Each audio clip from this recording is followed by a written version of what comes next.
દમણથી મહત્વપૂર્ણ સમાચાર સિલવાસાના પીપરિયા સ્થિત એક કંપનીમાં આગ લાગી છે। કંપનીના 2 કર્મચારી આગમાં ફસાયા છે।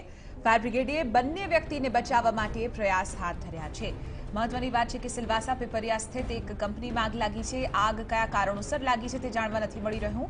ફાયર બ્રિગેડે બંને વ્યક્તિને બચાવવા માટે હાલ તો પ્રયાસ હાથ ધર્યા છે।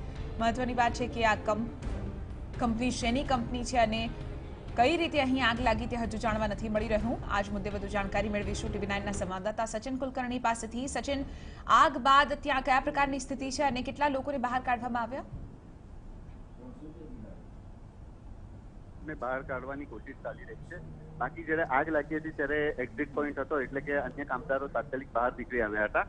2 ફાયર ફાઈટરની ટીમ હાલ ઘટના સ્થળે છે અને તેમને બચાવવાની કોશિશ જારી છે। ખાસ વાત એ છે કે આ જે પીપરિયા વિસ્તાર છે ત્યાં ઘણી ઇન્ડસ્ટ્રીઓ હોવાના કારણે ફાયર ફાઇટિંગ કરવાનો વ્યવસ્થિત જગા નથી અને એના કારણે થોડી મુશ્કેલી ચોક્કસ ઊભી થઈ છે।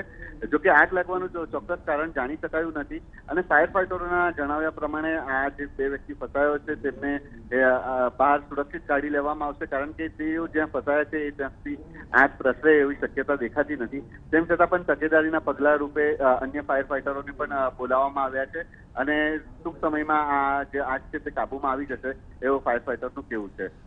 બિલકુલ આભાર સચિન, સમગ્ર મામલે જાણકારી આપવા બદલ। તો કંપનીના 2 કર્મચારી આગમાં ફસાયા હતા, જેમને બહાર કાઢવાની પ્રક્રિયા તેજ કરવામાં આવી। આ સાથે જ આગ ઉપર કાબુ મેળવવા માટે પણ અહીં ફાયર બ્રિગેડ તરફથી કામગીરી હાથ ધરાઈ।